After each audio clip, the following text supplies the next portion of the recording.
Welcome back to the deep dive.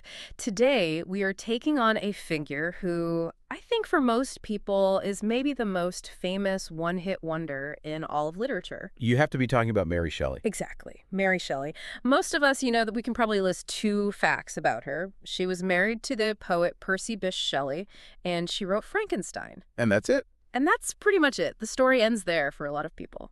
But to just boil her down to that, it does her such a huge disservice. I mean, when you say Mary Shelley, you immediately see the monster, right? The stitches, the lightning, the castle. Of course. But focusing just on Frankenstein means we miss, almost 50 years of this breathtakingly productive and professional life. So that's our mission for this deep dive then, to get past the monster. Exactly. We want to understand the full picture.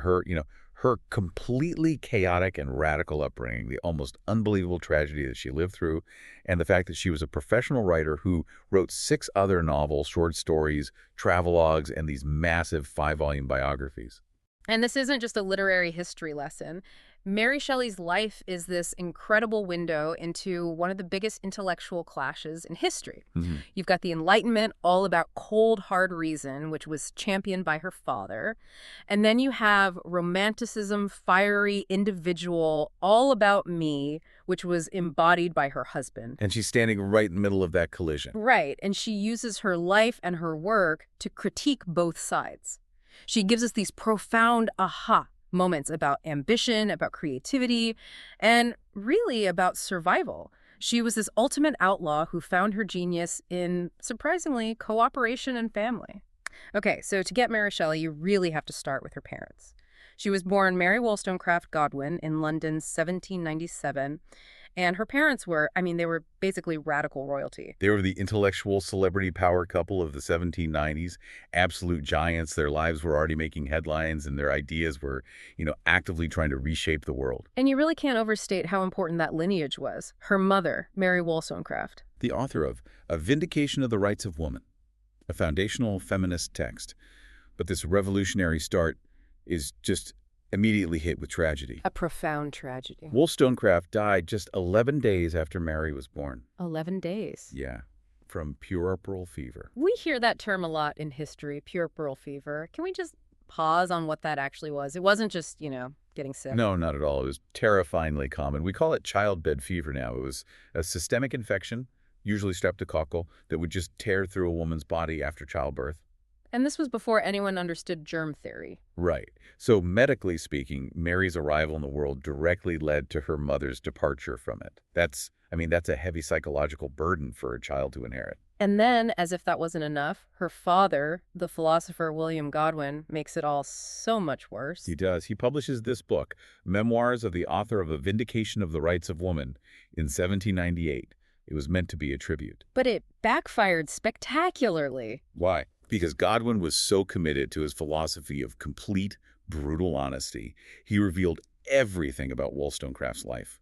Her previous affairs, the fact that Mary's older half-sister, Fanny Imlay, was illegitimate. And for late 18th century society, that was just... It was completely shocking, an absolute scandal. The woman who had championed reason was suddenly recast as this libertine, and baby Mary was, tarred with that same brush from birth. So the world is condemning her mother, but at home, her father is telling her to cherish her mother's memory. It's this incredible contradiction she's raised in.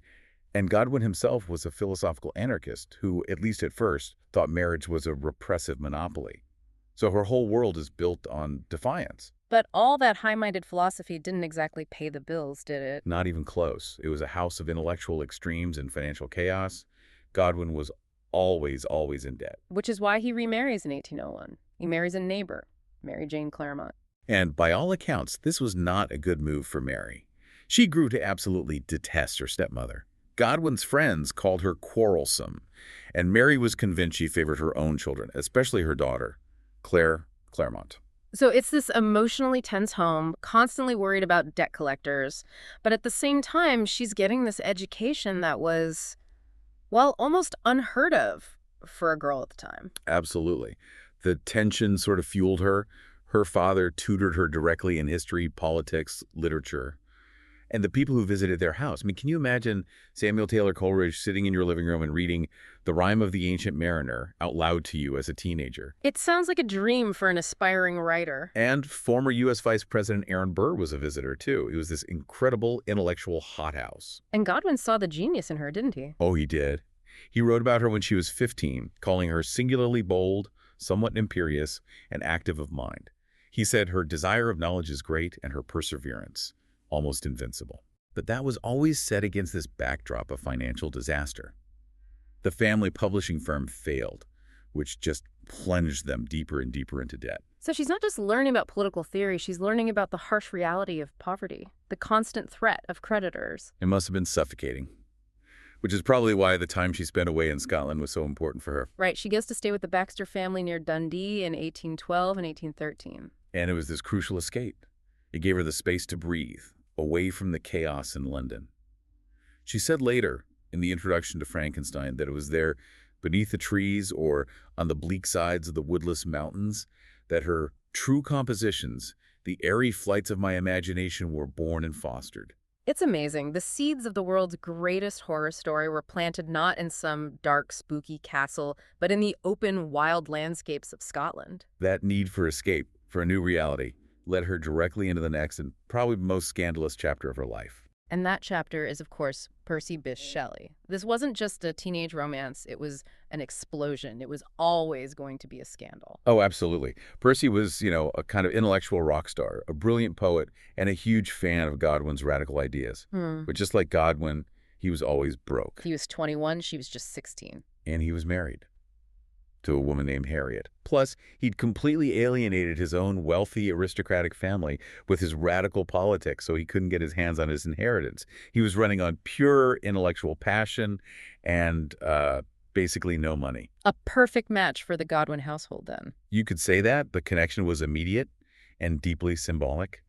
They supposedly fell in love meeting in secret at her mother's grave in St. Pancras Old Church. That location, it feels so deliberate. It's almost like a statement. It was absolutely a statement. She wasn't just falling for a man. She was falling for the living embodiment of her parents' radical ideals. She was acting out Godwin's old theory that marriage was a repressive monopoly. By choosing a married man, she was staging her own philosophical rebellion. A rebellion by a 16-year-old. And when they elope in July 1814, they even take her stepsister, Claire Clairmont, with them.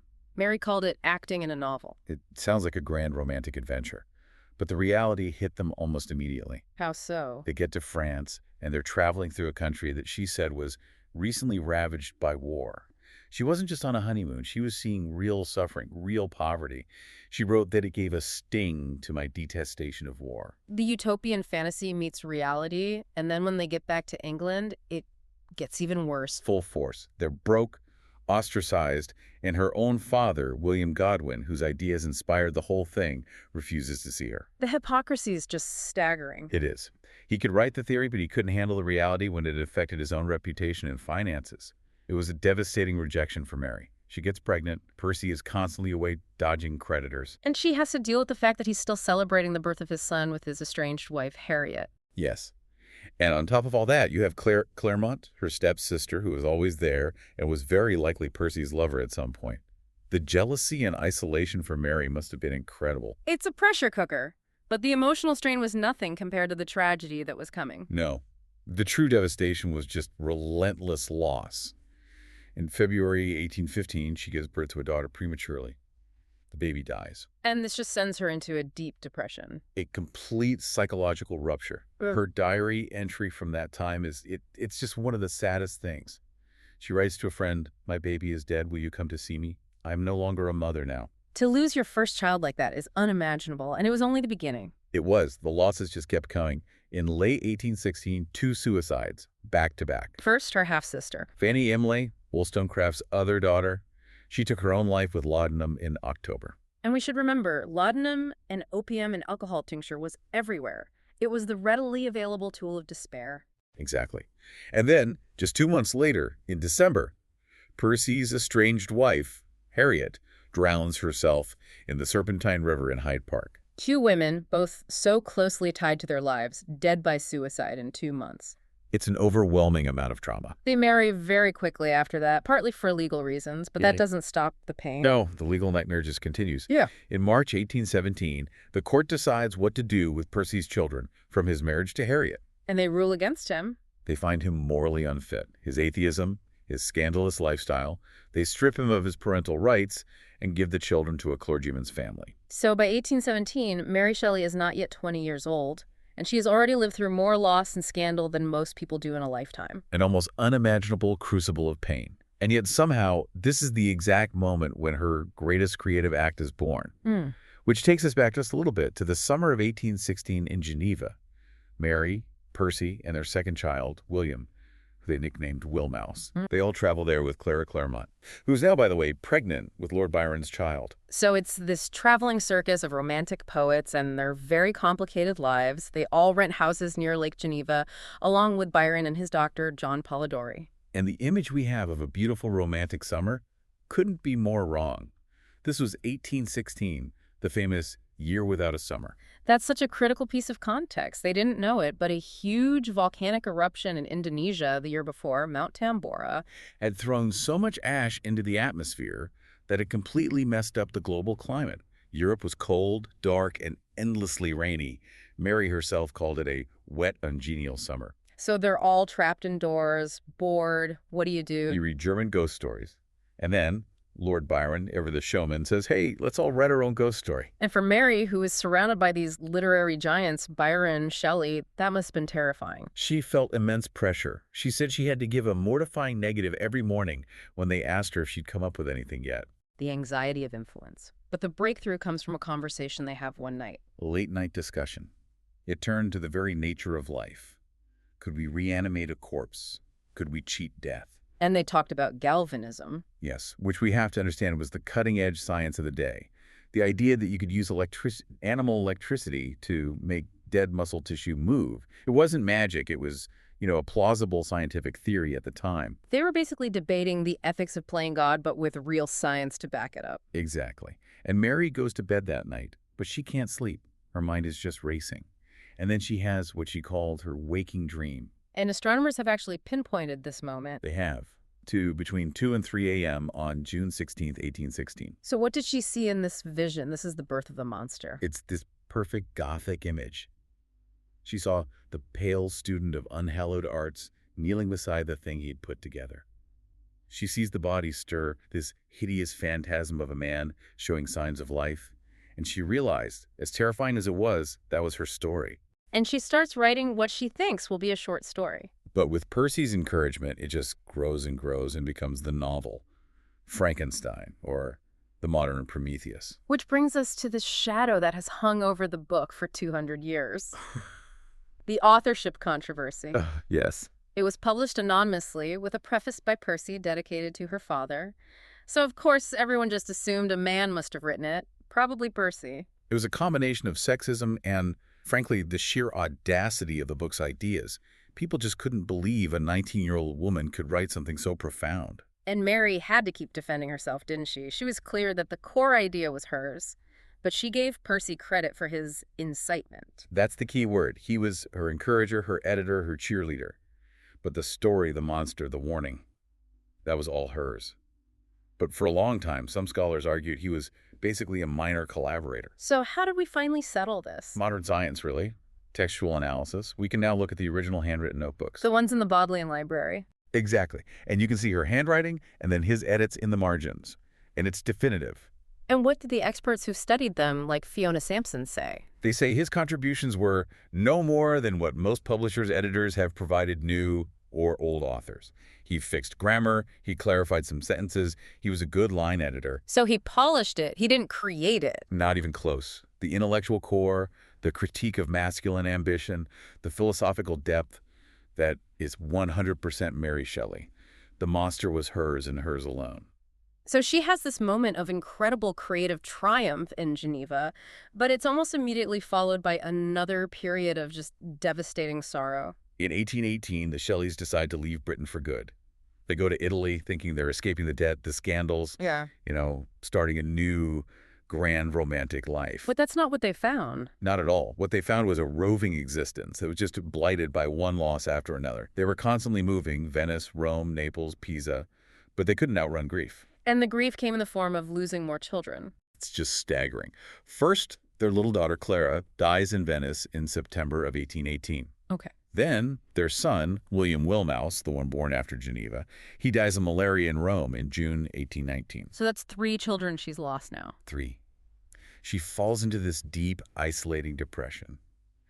She wrote about the terrible irony of it all, that she came to Italy for Percy's health, and instead, the climate killed her children. There's a letter she wrote that is just, it's brutal. May you never know what it is to lose 2 only and lovely children in 1 year, to watch their dying moments, and then at last to be left childless and forever miserable. I can't even imagine, and yet she keeps writing through it all. The writing becomes her solace, her way of processing it. She writes a novella called Matilda during this time. And it seems to speak directly to her trauma. It does. It's about a young woman who is just relentlessly punished by fate, simply for inspiring an incestuous love in her father. It's this dark, feminist critique of a patriarchal world that destroys women. It was so dark it wasn't even published in her lifetime. And during this dark period in Italy, there's also this really bizarre mystery that pops up, the story of Elena Adelaide Shelley. This is one of the great puzzles for Shelley biographers. Basically, between 1818 and 1820, they're being blackmailed by some former servants. Okay. And these servants reveal that in Naples, in February 1819, Percy Bysshe Shelley officially registered a 2-month-old baby girl named Elena Adelaide Shelley as his child with Mary Shelley. With Mary. But she was grieving and pregnant almost that entire time. What does she say about this? She was absolutely adamant she was not the mother. She called Naples a paradise inhabited by devils. The whole episode seems to have been this bewildering, corrupt nightmare for her. So what's the theory? Who was this child? Nobody knows for sure. Maybe Percy adopted her. Maybe she was his child with Claire's nurse, or even with Claire herself. We just don't know. The point is, Mary denied it completely. It just shows the level of chaos and secrets she was living with. Total instability. And the tragedy just continues. Elena, the mystery baby, dies in Naples in June of 1820. So the only stability they find is with the birth of their son, Percy Florence, their only child to survive to adulthood. Yes, he's born in late 1819. But their time in Italy is racing towards its final, ultimate tragedy. In June of 1822, Mary herself almost dies. A miscarriage. She was bleeding so heavily that Percy, in a moment of panic and genius, puts her in a bath of ice to stop the bleeding. The doctor later said it saved her life. And then just 1 month later, July 8th, 1822. The stability she fought so hard for is just wiped out. Percy is out sailing on his boat. The Don Juan, a storm hits, and he drowns. The image of his body being cremated on the beach by Byron and Trelawney, with his heart that supposedly wouldn't burn. It's like the dramatic final scene of that whole romantic era. It's the end of a radical life, in a way. She returns to England in 1823, a widow, a single mother, determined to raise her son and live by her pen. But she's immediately thrown into a new kind of battle. A professional one, and a financial one. She's up against her father-in-law, Sir Timothy Shelley. A conservative aristocrat who despised everything about his son. Hated it all. He refuses to even meet Mary, and he gives her an ultimatum. He'll provide an allowance for her and her son, but only if she promises never to publish a biography or any detailed account of Percy's life. He's basically trying to erase his son's radical legacy. Exactly. And this act of censorship forces Mary into this impossible choice between financial survival for her son and telling the truth about the man she loved. It shaped the entire rest of her career. And this is where the story really pivots, because Mary Shelley, the widow, doesn't just retreat. She becomes this incredibly hardworking professional author. For decades. This is not someone resting on her laurels. She's a single working mom writing to pay the bills. In 1830, she even sold the copyright to a new edition of Frankenstein for just £60. Wow. Her output was huge. She wrote 6 more novels after Frankenstein. Valperga, The Last Man, which is an amazing book. We'll get to that. Perkin Warbeck, Lador, Faulkner. And she was constantly writing short stories for the popular magazines of the day, travel writing. But the work that really shows her status as a professional intellectual isn't the fiction, is it? No. This is the part of her career that gets completely overlooked. She wrote 5 enormous volumes of biographies for something called Lardner's Cabinet Cyclopedia. So what was the Cabinet Cyclopedia? Why was this such a big deal? Think of it as like the high-end Wikipedia of its day. It was this massive project to bring serious history and science to the growing Victorian middle class. It was hugely popular, with print runs around 4,000 copies per volume. So for her to write 5 volumes of biographies of eminent men from Italy, Spain, France, that's a huge undertaking. It required incredible research, translation, synthesis. It established her not just as a novelist, but as a serious public intellectual, a professional woman of letters, which was rare. What's so fascinating to me, though, is that the themes in her work seem to be a direct challenge to the very ideas that the men in her life championed. Yet is the absolute core of her genius. She lived through this radical, individualistic experiment, and her writing is a lifelong critique of its failures. Let's start with Victor Frankenstein. He's not the hero. Not at all. He's the critique. He's like Prometheus or Satan from Milton, this great, ambitious rebel. But his ambition, his relentless pursuit of knowledge with no thought for the consequences. It's a self-delusion, as she calls it. It is. He abandons his family, his community, and most importantly, his own creation. The monster is a monster because Victor fails in his domestic and social duty of care. She's condemning that kind of selfish, masculine genius. And she takes that critique to a global scale with her 1826 novel, The Last Man. An incredible and incredibly bleak apocalyptic novel. It's about a global plague that wipes out humanity. And it's a profoundly disenchanted commentary on the whole age of revolution. She has characters in it that are pretty clearly based on Byron and Percy Shelley. Oh, yes. And when the apocalypse comes, all their grand, lofty ideals and political theories are completely useless. So she's basically rejecting her father's core belief, the Enlightenment faith in progress, that humanity is always getting better. She's rejecting it completely. She's showing that humanity has no control in the face of nature and fate. After seeing her own utopia crumble, she seemed to decide that individual fervor just leads to disaster. So if she's tearing down those masculine ideals, what does she propose instead? What's her solution? It was consistent across all her work, and it was born from her grief.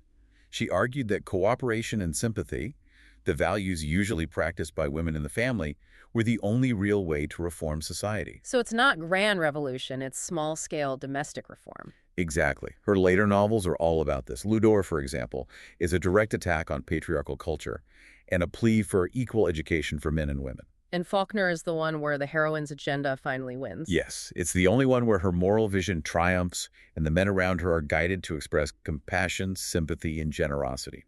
She was using fiction as a political tool. And she didn't just write about these principles, she lived them, even when it was risky. This is such a crucial part of her story. She was constantly helping women who society had cast out. The most amazing example is Isabel Robinson and Mary Diana Dodds. Tell us about them. Mary Diana Dodds was a writer who seems to have been a lesbian and lived as a man. Society, of course, would not tolerate this. So what did Mary Shelley do? She financed them. She helped them get false passports so they could escape to France and live together as husband and wife, with Dodds taking the male identity of Walter Sholto Douglas. This was a hugely risky, radical act of solidarity. Wow, she was putting her money and her reputation on the line. Absolutely. And this brings us back to that huge editorial challenge she faced. Sir Timothy's ban on a biography of Percy. Right, so she has to find another way to tell his story. And she does it brilliantly. She agrees to edit the poetical works of Percy Bysshe Shelley in 1839, and this project becomes the canonizing event that saves his reputation for a new Victorian audience. How does she do it? How does she sell this radical atheist to the Victorians? By breaking the rules. She gets around the biography ban by writing these extensive, beautiful biographical notes for all the poems. And she very carefully frames him. She sanitizes him. She does. She portrays him as this gentle, lyrical poet whose radicalism came from a deep, almost childlike sympathy for others, not from dangerous ideology. She shapes his image for survival. Did she have to actually cut his work? She did. With his most radical early poem, Queen Mab, she initially cut out all the fiercely atheistic parts. She was terrified they would destroy his reputation and, by extension, her son's future. But she did restore them later, right? She did, and it shows her courage. Because when a later, cheaper edition came out with the atheist passages restored, her publisher was actually prosecuted for blasphemous libel. Unbelievable. It just shows the tightrope she was walking. Preserving the truth of the man she loved while fighting for her own family's survival, it was an editorial masterpiece of political calculation. But despite all of this, decades of work as a novelist, a biographer, an editor, for more than a century after she died in 1851, she just forgotten. Or worse, misremembered. She was just Percy's wife who wrote that one monster book. Right. A prolific, brilliant career just reduced to a footnote. And sadly, that was actively encouraged by her own family. Her son, Percy Florence, and his wife, Jane. Yes. They went on this deliberate campaign to Victorianize her. They censored her letters and diaries. They destroyed documents. They basically scrubbed away all the radical, messy, chaotic parts of her life to make her seem respectable. They even controlled where she was buried. They did. She had wanted to be buried with her parents in the radical graveyard at St. Pancras, but they thought the place was dreadful, and they buried her in Bournemouth instead, physically separating her from her radical roots. And Percy's old friends, like Edward Trelawney, they didn't really help her reputation either, did they? No, they often downplayed her intelligence, cast doubt on whether she really wrote Frankenstein all by herself. She was effectively sidelined by history written by men. Until a year after her death, when her son opens up her old box desk, and what they find inside is just... it's so incredibly poignant. It is. It's like a physical archive of her life's love and sorrow. Yeah. What was in there? Locks of her dead children's hair, a notebook she and Percy had shared, and then a small silk parcel. Inside was some of Percy's ashes and the remains of his heart, the part that wouldn't burn on the beach. Wow. And it was all wrapped up inside a copy of his poem, Adonais. It's the perfect metaphor for her life. She carried the literal heart of her radical past with her, but she kept it hidden away, safe in a box, while she navigated the public world. It's beautiful, isn't it? And thankfully, in the modern era, we've finally opened that box, metaphorically speaking. Starting in the 1970s with the rise of feminist literary criticism. Exactly. Scholars started asking, what about the women's voices that have been silenced? And they rediscovered Mary Shelley, not just the author of Frankenstein, but the whole woman. And now her other works are getting the attention they deserve. The Last Man, her travel writing, those huge biographies. And we now see her as a major romantic figure in her own right. A brilliant intellectual with a powerful, consistent political voice who not only participated in the revolution, but, crucially, survived it. The survivor who chronicled the failures of the brilliant, doomed men who surrounded her and offered a different way forward. Hashtag tag tag outro. So when you put it all together, what do you see? You see this woman who was born into this radical, chaotic world. With the competing ideas of her parents, reason versus individualism. And she takes that life and uses it to write literature that is a constant critique of the very egotism and unchecked ambition she saw in the men she loved. She loved the genius, but she deeply, deeply distrusted the philosophy. And she was a master synthesizer. She could pull from European history for her biographies, from scientific debates for her fiction. She could create this immortal monster, but also chart a path for social reform based on cooperation, not just individual rebellion. That warning in Frankenstein about overreaching ambition, about creation without responsibility. I mean, has there ever been a more relevant message for our world today? Probably not. And yet this incredibly prolific, brilliant professional spent the last 2 decades of her life carefully, meticulously crafting a safer, more palatable public image for her radical husband, just to make sure his legacy survived. Which brings us to a final, really provocative thought. Go on. We know Mary Shelley was a lifelong liberal and feminist. We know she risked her own safety to help ostracized women, creating false identities for them. We also know she spent years carefully hiding the most radical parts of her husband's work from the public. So if she was forced to censor him to ensure his survival, what hidden depths of revolutionary thought did she consciously keep out of her own public work? What truly dangerous ideas about society, power, and revolution did the ultimate literary survivor choose not to share with the world? What would the book by the completely uncensored Mary Shelley have looked like? that is the hidden legacy of the ultimate romantic outlaw that we're still maybe waiting to fully discover.